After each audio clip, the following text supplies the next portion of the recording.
The cook had been working away in his small section of the boat, tucked away at the back so as to not taunt the hands with his preparations. He had a treat for them today, as he loaded up the classic nest dish. This he made in a large riveted pot, the mixing often done in a sea-jerking motion.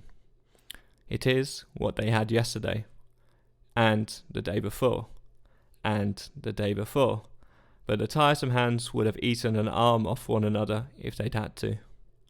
Essentially, the dish was a porridge. Without a boiler or a microwave in sight, it was to be eaten cold. Yum.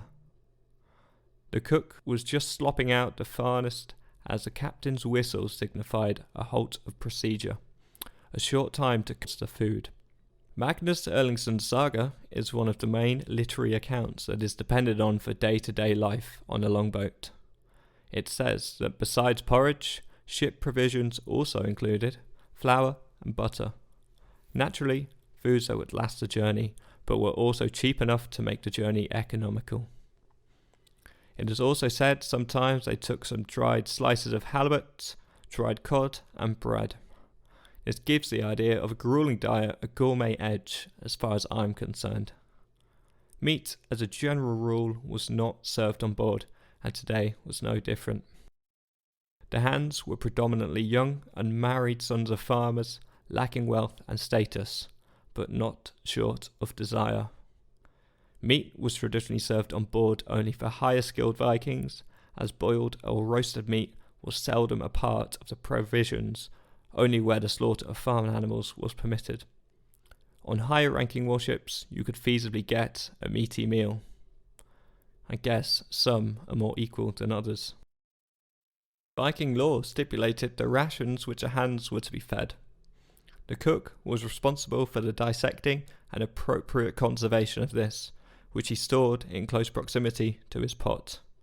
For each man on board, he kept a daily ration of 880 grams of flour, 285 grams of butter, and is just over a kilogram of food per person, which can only be viewed as quite a lot, about what a man needs for considerable physical activity.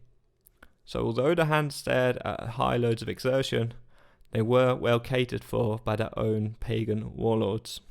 As the back few rows had ceased aiding the propelling forwards of the boat, the captain barked harder at the remaining hands.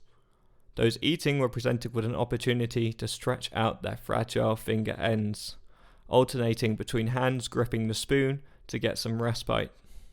A moment for contemplation, as they tried to make out the land they had been promised lay beyond the grey curtain, only intensified the pincers of their icicles in their rosy cheeks.